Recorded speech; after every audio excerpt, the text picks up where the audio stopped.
Nasi jaha atau nasi bambu berbahan dasar beras ketan yang dimasukkan ke dalam bambu dan dimasak dengan cara dibakar menggunakan batol atau kulit kelapa.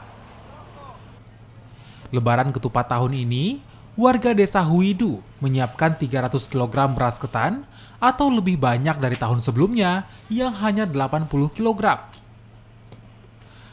Menurut warga, nasi jaha disiapkan dalam jumlah besar karena lebaran kali ini diprediksi lebih ramai.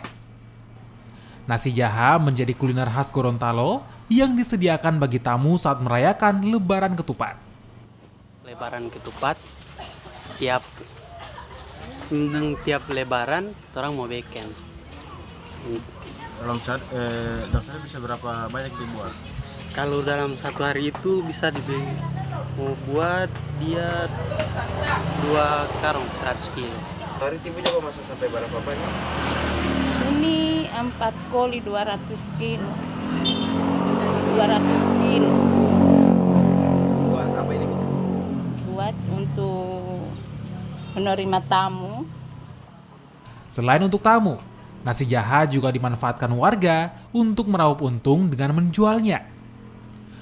Satu batang nasi jaha dijual seharga Rp30.000 hingga Rp35.000. Mamat Kaida, Kompas TV, Gorontalo.